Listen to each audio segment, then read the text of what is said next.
Bueno, vamos a ir empezando y así vamos a intentar cumplir el programa, ¿vale? Para mañana estar un poco más desahogados, porque la última conferencia de mañana Juan Zamora no podía estar aquí, así que vamos a ver si por lo menos podemos cumplir el programa de la tarde y si no se hará algún cambio y ya está, sin problema. Es el turno ahora de Pablo Díaz Morlán, todos lo conocemos también, catedrático de universidad en el Departamento de Análisis Económico Aplicado de la Universidad de Alicante, gran especialista, todos lo sabemos perfectamente, en historia empresarial española y no en vano tiene una importantísima producción científica al respecto de la que se pueden destacar muchos libros, ¿no? Su libro Empresarios Militares y Políticos, la Compañía Española de Minas del Rif, Horacio Echevarrieta, Empresarios Republicanos, Capitalistas y Empresarios, el mercado de la función empresarial, el puerto del acero, historia de la siderurgia de Sagunto, y no voy a seguir con la relación de su currículum porque ya os voy a dormir antes de que el pobre pueda empezar a exponer su conferencia que lleva por título Horacio Echevarrieta y los intereses alemanes en España en el periodo de entreguerras. Buenas tardes.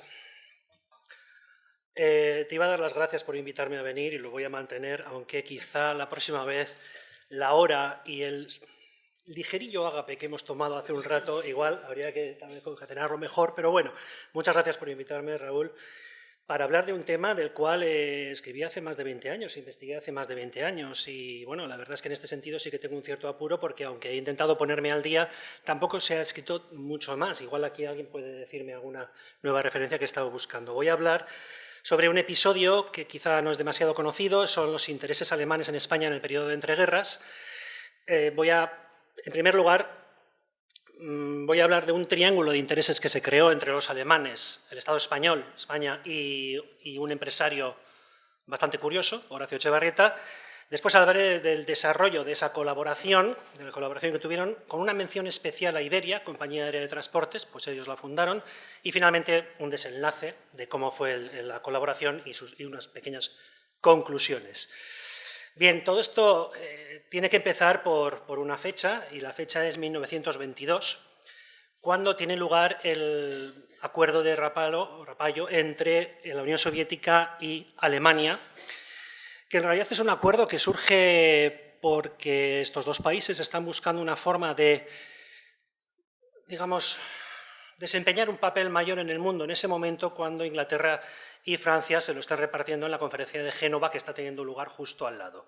Entonces, en el Rapallo de 1922, la Unión Soviética y Alemania firman un acuerdo más bien de no agresión, esto es lo que más públicamente trasciende, pero hay una parte que es una parte secreta de ese acuerdo en la cual la Unión Soviética y Alemania firman un pacto de colaboración para potenciar la industria bélica y para potenciar la prueba de nuevos prototipos de armas y, sobre todo, para educar a nuevos tanquistas y aviadores. Hasta tal punto llega esta colaboración que en territorio ruso, los alemanes llegaron a tener un propio aeródromo para sus propios aviadores y entre ellos estuvo Goering, pero no solo él, sino todos los aviadores que se estuvieron formando y que luego van a ser conocidos después. Todo esto venía, como sabéis, porque Alemania necesitaba sortear el Tratado de Versalles, las rígidas cláusulas que le obligaban a no rearmarse. Pues únicamente podía tener un ejército de 100.000 hombres, la Marina solo podía tener 15.000 hombres, no podía tener pues nuevas armas como no podía tener submarinos, tenía todo totalmente limitado, entonces lleva adelante un proyecto muy ambicioso desde las altas instancias para rearmarse en secreto, para poder sortear el Tratado de Versalles. Bien, esta es la parte que correspondía a la Unión Soviética, pero esa parte, insisto, era para tanques y aviones, y efectivamente va a ser exitosa esa parte. Pero le faltaba a Alemania concretar una colaboración con algún otro país en lo que respectaba a un arma cada vez más poderosa, que era la de los submarinos. Entonces, así como Alemania se había aprovechado de la debilidad, digamos, diplomática de la Unión Soviética en 1922, buscó otros países con los cuales colaborar que necesitaran o a los cuales le viniera bien esa colaboración. Y pum, rápidamente se encontró con España. También hizo algunos pactos, hizo alguna colaboración con Turquía, con Finlandia. Hubo un submarino alemán que se fabricó en Turquía, otro en Finlandia, por supuesto con tecnología absolutamente alemana. Pero la colaboración más interesante en el aspecto de los submarinos y de otros temas que luego mencionaré, va a ser a través de España. ¿Por qué? Bueno, pues porque España en ese momento, así queda establecido el objetivo alemán, el rearme, y en concreto el objetivo alemán para colaborar con España, desarrollar el arma submarina. Los objetivos de España fueron varios.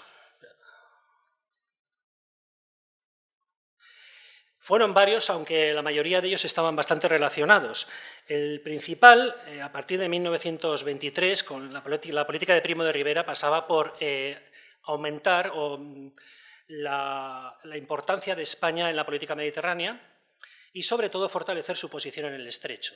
Y para ello había una ciudad que era clave y que fue la clave de toda la lucha política que desarrolló el régimen de Primo de Rivera en los siguientes años, que fue Tánger. El gran objetivo de Primo, y objetivo posterior también de otros regímenes futuros españoles, fue que Tánger entrara dentro del protectorado español.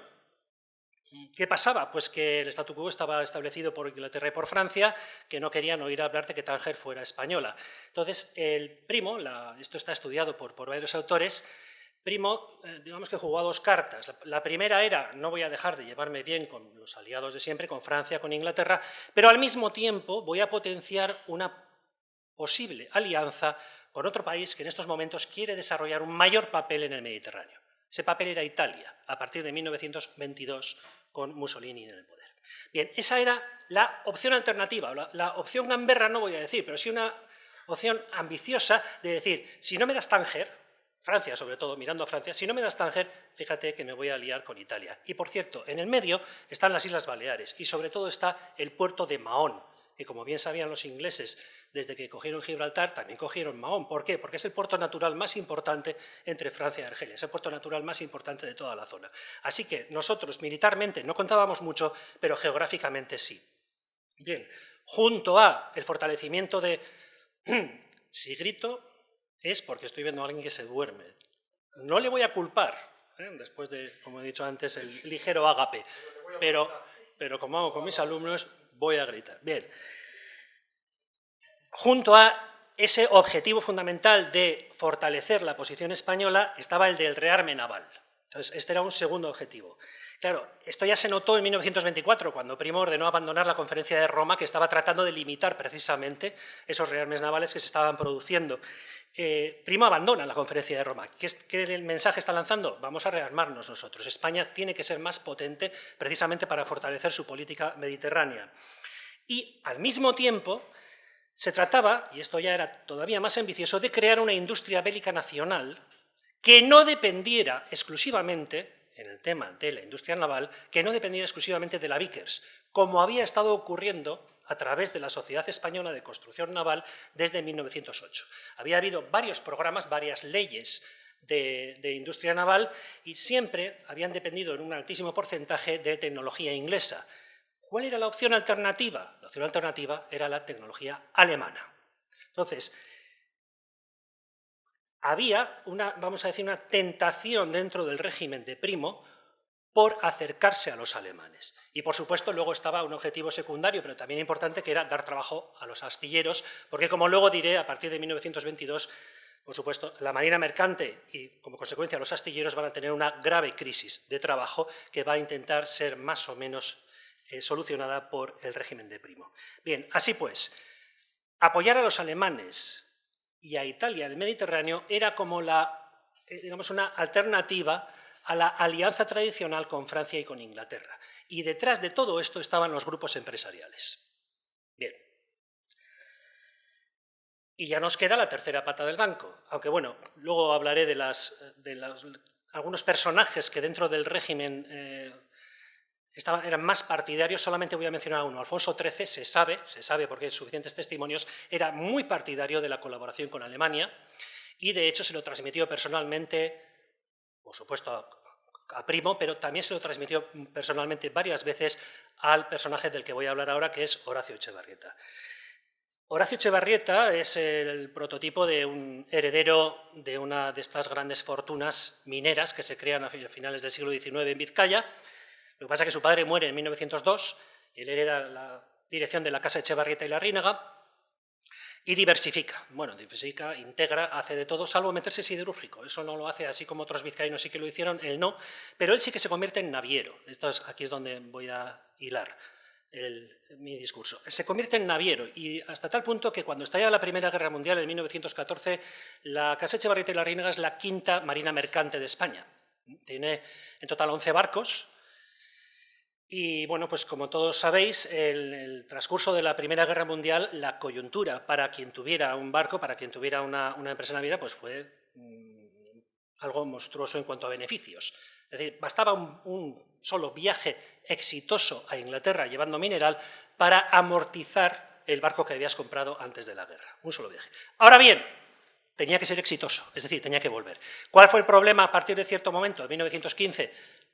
Precisamente, aunque esto suena un poco irónico por lo que luego va a ocurrir, pero los submarinos alemanes. Este era el principal problema. Y precisamente a Horacio Etxebarrieta le hundieron 3 de sus 11 barcos. El último fue el Isidoro, así llamado por su socio, en enero de 1917. Y cuando ya se lo hundieron, en enero de 1917, a pesar de que había hecho un fortunón con este tráfico en esos 2 años anteriores, decide vender sus naves. Obtiene una brutalidad de dinero para la época, obtiene 17 millones de pesetas. Hoy por la mañana estábamos hablando del capital de una empresa, pues este hombre vende 8 barcos por 17 millones de pesetas, a más de 2 millones cada uno. Ellos eran unos mercantes de la época, unas 3.500 toneladas de registro bruto, medianos, tampoco demasiado grandes. Y de la noche a la mañana, con esos 17 millones, duplica su capital social. Estamos diciendo que en ese momento en Bilbao, no solo él, sino muchísima gente tenía una cantidad de dinero disponible para invertir en lo que fuera. Ahí es donde se hace el ensanche de Bilbao, donde se va a hacer Saltos del Duero, ahí es donde hay dinero para repartir.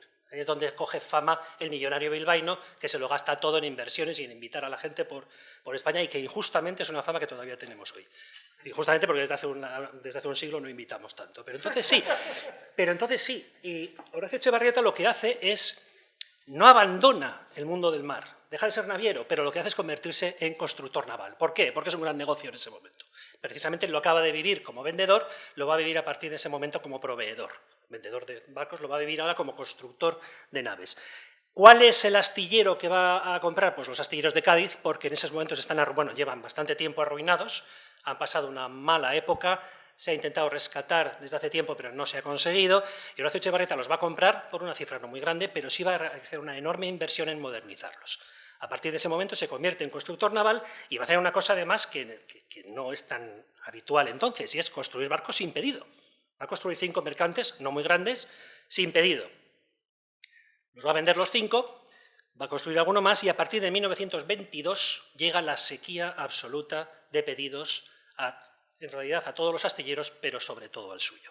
Él va a intentar competir, como van a hacer otros, pues haciendo de todo, puentes metálicos, cualquier tipo de construcción que pueda valer en una grada de un astillero, pero no le va a salir tan bien como a otros. ¿Cuál es el motivo? El motivo es que todos sus competidores son varios motivos, pero son más grandes que él, eso en primer lugar, tienen más capacidad financiera, él es liliputiense comparado con la Sociedad Española de Construcción Naval, tienen también materia prima disponible, porque la Sociedad Española de Construcción Naval está unida a la siderurgia de astilleros de Vizcaya, de Altos Hornos de Vizcaya, y Sota con Euskalduna está unida a Sagunto, es decir, tienen la materia prima disponible, la chapa, Horacio Etxebarrieta no la tiene, y además, y muy importante, Sota, la naval, tienen barcos, tienen navieras, que reclaman reparaciones, aunque sea reparaciones. Hay astilleros que van a vivir de reparaciones los siguientes años. Horacio Etxebarrieta no lo tiene, entonces se queda a 2 velas, no tiene nada, y se va a dedicar a buscar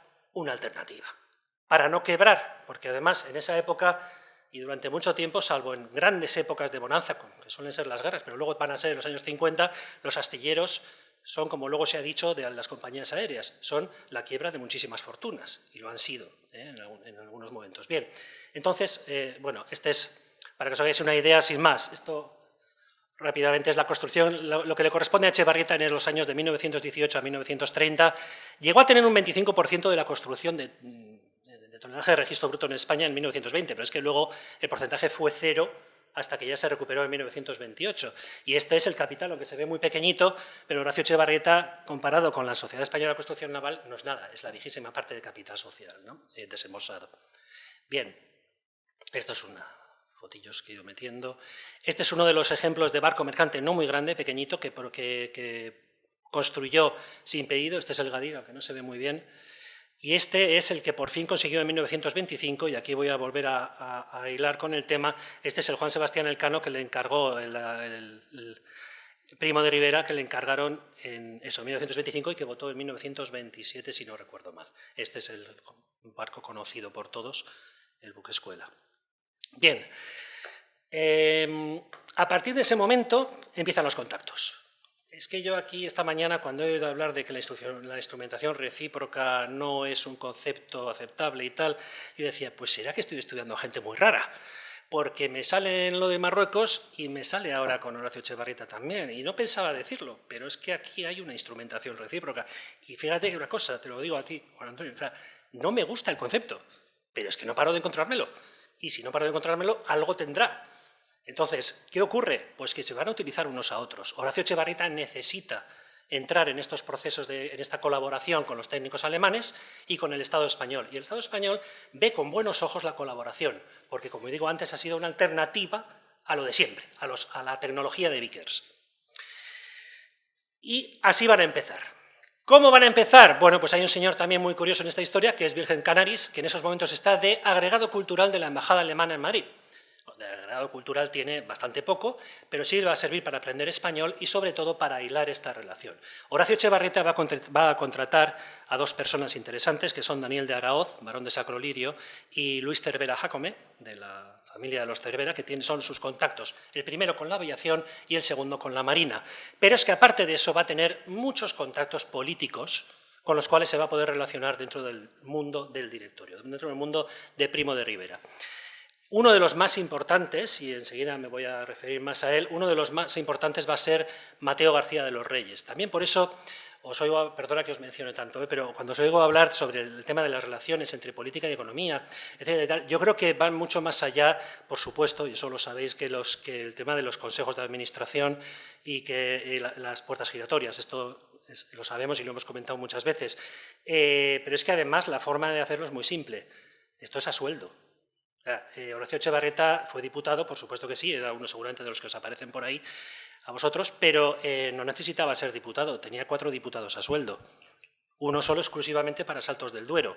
Entonces, esto que se encuentra en el archivo, pues yo creo que según se vaya sabiendo más, se irá conociendo más hombres que tenían diputados a sueldo. Es más, yo creo que ni siquiera se consideraba un trabajo de deshonor o no, era un trabajo bastante habitual. Lo mismo que se contrataba a políticos como Maura o como Dato o como abogados, pues también se contrataba a diputados para que de vez en cuando ejercieran su papel de emisarios o de mensajeros de estos empresarios. Bien, en el caso de Horacio Etxebarrieta, insisto, hay un nombre que es muy importante, que es Mateo García de los Reyes, que es el director de la base naval de Cartagena y que luego va a ser ministro de Marina. Este hombre está a sueldo de Horacio Etxebarrieta y de hecho va a viajar con él, por eso lo menciono aquí, a Berlín, a convencer a los alemanes, a las autoridades y a las empresas para que colaboren.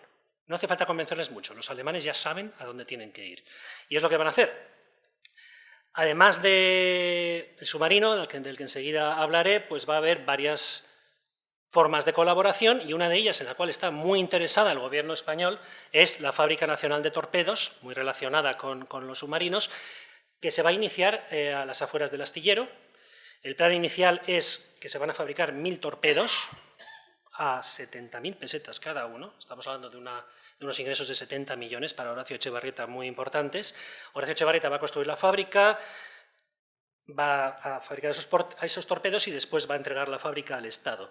Para ello, Horacio Etxebarrieta pacta con las empresas alemanas la entrada en el mercado español, más bien en la Marina española. Es decir, Horacio Etxebarrieta vende la moto en Berlín de que las empresas alemanas van a tener acceso al mercado español. Aquí van a empezar los problemas, porque se firma el acuerdo en 1926, pero se tarda 2 años más en aprobar el presupuesto de la fábrica, 1928. ¿Cuál es el principal problema para firmar el acuerdo y para luego desarrollarlo? Que Horacio Etxebarrieta se ha comprometido a comprar absolutamente todo en Alemania. Y el Estado dice, oye, utiliza empresas españolas al menos en parte, por favor. Ahí van a empezar los tiras y aflojas y esto va a ser un problema que va a llegar hasta abril del 31 con el cambio de régimen. Siguiente, y aquí está un poco la clave de toda la colaboración, el interés alemán en desarrollar el nuevo arma submarina.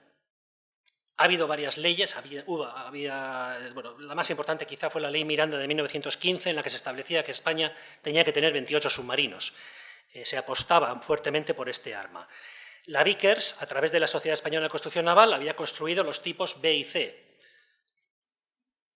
pero no estaban del todo contentos, porque todo el mundo sabía que para entonces los ingenieros alemanes estaban mucho más avanzados, o algo más avanzados que los ingleses en la construcción de submarinos. Por lo tanto, se vio de muy buen grado que se construyera un nuevo prototipo en España. Ahora bien, ojo, lo que España aportó fue la grada, porque realmente fueron técnicos alemanes, fueron hasta obreros cualificados alemanes los que vinieron a Cádiz y los que fueron pagados por Horacio Echevarrieta a través de créditos. Horacio Echevarrieta ya empezaba a endeudarse mucho con todo este proyecto. ¿Qué obtenía Horacio Echevarrieta? ¿Cuál era el plan inicial? Pues en un principio pacta con el Estado español 6 unidades, 6 submarinos que le van a entregar. Se van a llamar modelo E. Aquí todo el mundo dice, ¿por E de Echevarrieta? Sí, lo que pasa es que, claro, es que era modelo B y C, ya se habían hecho, quedaba el D, pero el D estaba cogido ya. Entonces, el siguiente era el E, y yo creo que fue una casualidad afortunada, porque la E coincidía con el apellido de Echevarrieta. Por eso el prototipo que se empieza a construir es el famoso, cada vez más conocido, E1. Bien, esto empieza a mosquear bastante a la Sociedad Española de Construcción Naval. Este lote de 6 submarinos que puede acabar con la colaboración que hasta entonces habían tenido con el Ministerio de Marina. Porque, insisto, Mateo García de los Reyes es el hombre del régimen que está pisando fuerte en este momento y está a sueldo de Echevarrieta. Bien, estos 6 submarinos tenían que hacerse en 5 años. Pero claro, empiezan a hacerse, se firma en 1928.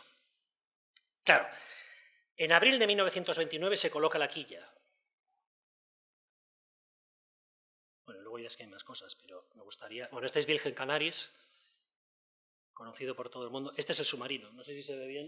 Este es el submarino, esta es una foto en la grada de Cádiz, esta es otra. Esta es cuando se hicieron las pruebas y esta es una foto que se sacó. Para mí no sé si es un poco invención, pero bueno, en cualquier caso, estas son fotos del submarino que se fabricó en Cádiz. En abril de 1929 se coloca la quilla. Insisto en que toda la tecnología es alemana y muy importante, y además lo dice Canaris en cartas a Echevarrieta, lo más importante es que en las pruebas esté todo lleno de técnicos alemanes que puedan aprender todo lo necesario del nuevo prototipo de submarino. Efectivamente eso va a ocurrir. Se van haciendo las pruebas a lo largo de los años, desde el 99 hasta el 30, se van haciendo las pruebas y siempre está lleno eso de ingenieros y técnicos alemanes que toman nota de todo lo que se está haciendo. Efectivamente, las pruebas dieron muy positivas, superiores a los modelos B y C, que en esos momentos tenía la Armada Española, y hay un dato curioso, y es que hasta ahí llegó la colaboración con la Unión Soviética porque hubo técnicos soviéticos en las pruebas del E1, y de hecho el E1 acaba estando en la base técnica del tipo S, del que se fabricaron unas cuantas unidades y funcionaron en la Segunda Guerra Mundial, el tipo ese soviético. Bien, sí, es así. Bien, aparte de eso, oye, pues ya que estamos haciendo una fábrica de torpedos, estamos haciendo submarinos, chicos, os abro aquí la puerta a toda la industria naval. Yo aquí creo que Horacio Echevarrieta se pasó un poquito de bilbaíno porque invitó a todos los... Bueno, a ver, esto lo digo en broma, pero lo cierto es que invitó a todas las empresas alemanas, a la Krupp fundamentalmente, pero también a otras, a Siemens, a otras pues a invadir España de sus productos. Se trataba, al final, el objetivo era ese, crear una industria bélica nacional en España con el soporte técnico alemán.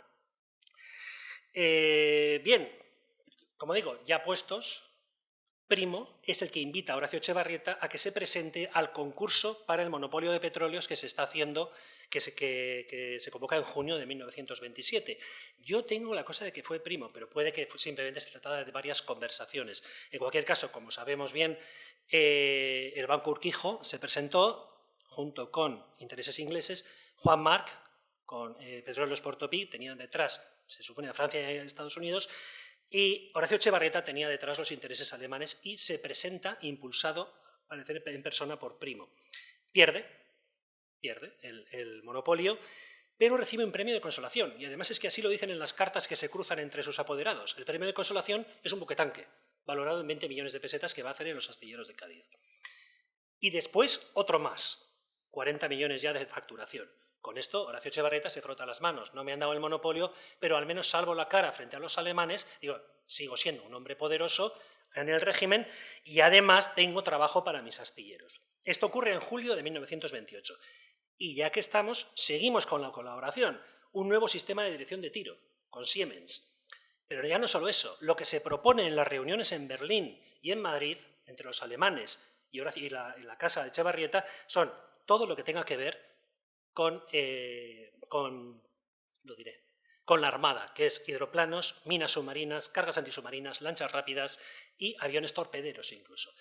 Y hay más, porque también se habla de una fábrica de motores. Todo esto no se va a desarrollar casi. Se va a hacer un prototipo de lancha rápida, pero no va a tener más efectos, porque nos estamos ya acercando a la fecha final de esta colaboración. Esto ya lo he...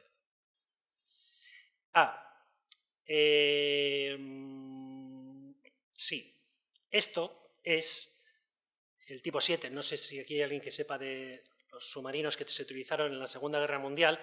Este es el heredero directo del E1. El tipo 7A, el U-Boot tipo 7A, es el heredero directo del E1. Lo pongo aquí porque de este se fabricaron 12 unidades entre el 34 y el 35, lo cual demuestra la relación de unidad, digamos, con el E1. El prototipo inicial es el E1, después venía este, luego se fabricó el tipo 7B y después el tipo 7C, que es una derivación de este. Bueno, pues del tipo 7C se fabricaron entre 500 y 600 unidades y fueron los protagonistas de la batalla del Atlántico.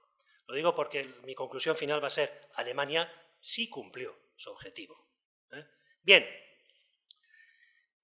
sigo. Bueno, esto es una curiosidad sin más. El señor Juan Antonio Aldecoa era el director de los astilleros de Cádiz. El señor Arturo Aldecoa es el nieto de Juan Antonio y he tenido relación con él hace poco y resulta que guarda algunos apuntes del director de su abuelo, que fue el director del astillero.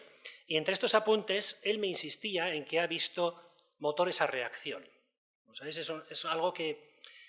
Volvemos otra vez a la importancia que pueda tener que esto se haya desarrollado en España, porque estamos hablando de casi algo...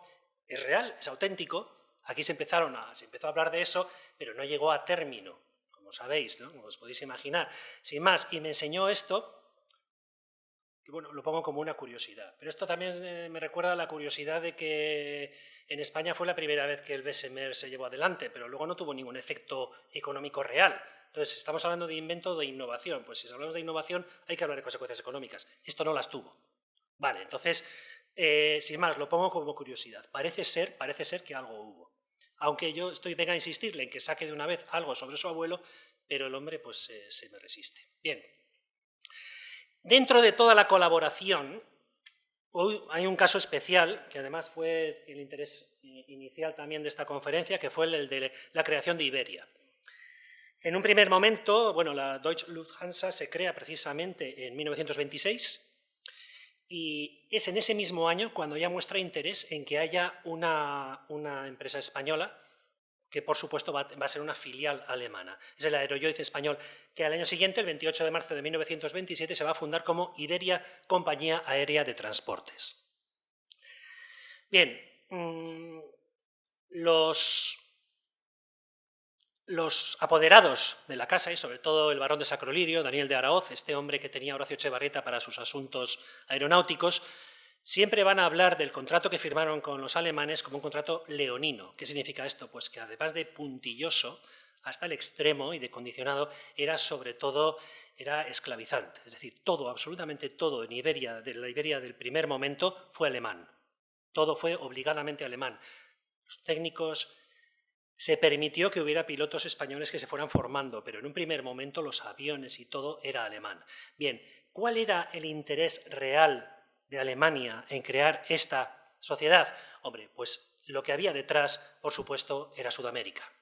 España geográficamente era interesante para Alemania porque era el primer paso para llegar después a Sudamérica y efectivamente luego después se va a demostrar. Ahora bien, ¿qué va a ocurrir? Pues va a ocurrir que efectivamente Iberia se pone a funcionar, pero tiene una vida muy corta, como una vida útil de 1 año y pico. ¿Por qué? Porque en 1929 se crea la CLASA, Concesionaria de Líneas Aéreas Subvencionadas. La crea el directorio, de nuevo, la crea Primo, con la idea de que no haya competencia en el mundo aeronáutico, de que todas las empresas dedicadas a esto, y van a ser 9, todas, bueno, en realidad son 6 más 3 bancos, todas las empresas dedicadas a las líneas aéreas dejen de competir y se metan en el mismo negocio todas ellas, ojo, subvencionándolas. Y una importantísima subvención, hasta del 80% de sus ingresos. Bien, en 1929, por lo tanto, empieza a funcionar CLASA. ¿Significa esto que la influencia alemana que estaba en Iberia deja de existir o se disuelve? No, porque en las demás empresas también había alemanes. Yo he llegado a conseguir saber que de 27 consejeros en CLASA, 12 representaban intereses alemanes. Estamos casi cerca de la mayoría, hasta 14. Ángel Viñas va más lejos y dice que prácticamente todos ellos representaban intereses alemanes. Yo lo dejo en duda, no lo sé, pero muy posiblemente CLASA sí que estaba en manos alemanas. Y luego hay un curioso caso en aquel momento, y es el caso de la importancia de Portugal. Lo mismo que España, Portugal geográficamente, más aunque España, era interesante porque tenía Cabo Verde y las Azores. Entonces, para llegar a Sudamérica, pactar con Portugal podría ser importante, interesante. Entonces, los alemanes se dirigen al gobierno portugués y le dicen que están interesados en satisfacer su tráfico aéreo. Portugal, en lugar de decir que sí, llama a Inglaterra y dice a los ingleses: oye, que los alemanes están interesados, ¿vosotros qué? Entonces, lo siento, ya sé que estamos aquí al lado, pero es así. Y los ingleses dicen que no tienen ningún interés, no muestran ningún interés. Resultado: Portugal hace una especie de concurso público. Se presentan alemanes y franceses, alemanes de la mano de España, y se lo llevan los franceses. Y entonces, en ese momento, sí que protesta Inglaterra, y lo consigue. Consigue que en 1931 Portugal dé la vuelta a la concesión a los franceses, a la aeropostal francesa, e introduzca en el tráfico aéreo también a Inglaterra y de paso de rebote a Estados Unidos también. Así que esto tiene que ver con los alemanes y Horacio Etxebarrieta solo un poco, es como en un lado, pero para que veáis que lo que se estaba jugando en aquel momento era el tráfico con Sudamérica. Este era el gran interés. Bien.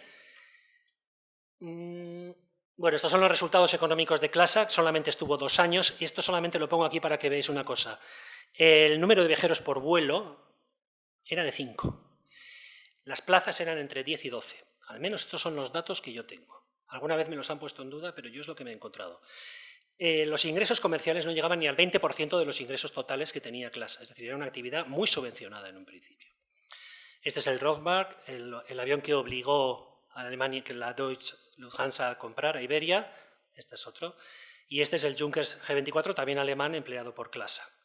Bien,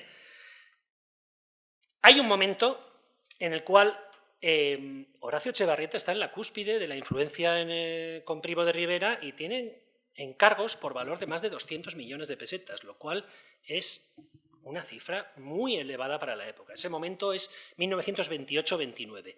Pero ya antes de que caiga Primo, las cosas van a empezar a cambiar. En 1929, de repente y sin aviso previo, los buques tanque ya no son de interés de la dictadura. De la noche a la mañana se cepillan ya 40 millones que iba a haber de ingresos para los astilleros. Cae la dictadura, cae Alfonso XIII, llega la Segunda República con nuevos planes. ¿Por qué con nuevos planes? Pues porque al caer el régimen anterior, vamos a decir que la Segunda República establece una especie de auditoría acerca de muchas, no todo, pero de muchas de las decisiones que ha llevado a cabo el régimen que ha caído. Y claro, eso coincide con que la Fábrica Nacional de Torpedos no está terminada y el submarino no está vendido. El Estado todavía no se lo ha comprado, está ahí en la grada, está disponible para el que lo quiera. No solo eso, sino que además, en ese momento, el señor Horacio Etxebarrieta, bueno, es que parece que es la conjunción de todos los males. Este señor era el principal empresario maderero de España, por otros motivos, y deja de serlo, vende sus negocios madereros, termina la Gran Vía. Es el presidente de Saltos del Duero, pero Saltos del Duero, como sabéis, se crea en 1918 y no va a empezar a producir energía eléctrica hasta 1935. Luego, eso no es más que un pozo sin fondo de nuevo y hay que esperar para tener ingresos. ¿De dónde saca los ingresos este hombre? No los tiene. Tiene una fábrica de cemento en Castillejo, en Toledo, pero la vende también. ¿Para qué? Para los astilleros. Al final los astilleros se van a convertir en una boca enorme que se come todos los ingresos de la Casa Echevarrieta. Y finalmente queda Marruecos, los supuestos negocios de Horacio Echevarrieta en Marruecos, que no son tales, tampoco le han reportado más que gastos. ¿Cuál es el resultado final? Que si no vende la fábrica y el submarino, quiebra. Y le va a costar. Le va a costar porque la República, como digo, pone en duda todas las decisiones tomadas y claro, Horacio Echevarrieta se dirige al nuevo gobierno republicano y le dice: la fábrica me he dejado ya 16 millones de pesetas. Y la República dice: espérate un momento, vamos a evaluarlo. Y lo evalúa en 4. Y el submarino, y esto está, gracias a Dios, está recogido en las memorias de Azaña, que Horacio Echevarrieta le visitó para hablar del submarino. Y además, Manuel Azaña tenía un objetivo que era, para mí, un gran objetivo muy ambicioso, que era la posible alianza con Portugal para, como decía él lo dice, ser algo en el mundo. Y entonces, Manuel Azaña le propone a Horacio Echevarrieta que propone un cambio de régimen en Portugal a cambio de vender el submarino a la República. Y Horacio Echevarrieta coge y dice que sí. Claro, yo ya cuando estaba en esto decía: bueno, Dios mío, por favor, que termine ya todo esto, porque ya no sé cómo acabará. Pero bueno, Horacio, Azaña. Sí. Y al final llega a decir, este hombre es demasiado lioso. Llega a decir de Echevarrieta, ¿no? Pero bueno, en cualquier caso, Horacio Echevarrieta fracasa en esa misión, aunque las armas sí que acabarán y serán el asunto turquesa, porque las comprará Prieto. En fin, es un lío monumental en el que no acabará en Asturias, en una playa. Bueno, en cualquier caso, este lío, al final la República decide no comprar el submarino, porque claro, hay cambios de gobierno. Finalmente le notifican en 1934 que no compran el submarino y se dedican ya a vender el submarino por donde sea. Y mientras tanto, claro, en Alemania, en enero del 33, ya sabemos lo que ha pasado. El cambio de gobierno régimen que va a ocurrir va a acabar por fin con la colaboración con Alemania. Alemania ya no necesita subterfugios para lo que pretende hacer y además, como digo, ya ha cumplido su objetivo. Lo mismo que lo cumplió con tanquistas y aviones en la Unión Soviética, lo ha cumplido con el prototipo E1 en España. Resultado o balance. Bueno, empiezo por el de abajo. Para Horacio Echevarrieta es la quiebra de sus negocios. Bueno, realmente no quebró porque estalló la guerra civil y porque todas las deudas que tenía debido a la inflación bajaron y porque incluso algunos deudores, sinceramente, desaparecieron. En fin, aquello fue un caos en el que se vio envuelto Horacio Echevarrieta, del que salió airoso en el año 39. Luego ya hay otras historias, pero bueno, ahí ya paro, ¿no? En cualquier caso, vio muy disminuida su capacidad económica. Ya no era uno de los grandes hombres de negocios de España. Para España, el balance de toda esta colaboración, la verdad es que tuvo escasos resultados.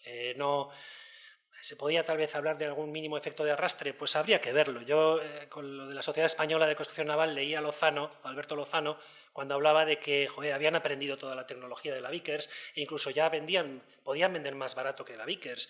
Y la Sociedad Española de Construcción Naval aprendió la tecnología. En los astilleros de Cádiz yo no me he encontrado nada de eso. Para Alemania sí que se cumplió por lo que he dicho antes. El E1 sí que acabó siendo una realidad en los U-Boot. Y también para la URSS, por cierto. 43 unidades de tipo S se fabricaron en la URSS en base a los mapas del E1. Bien, yo aquí por eso, insisto en que no era partidario de la instrumentación recíproca hasta que me la he encontrado.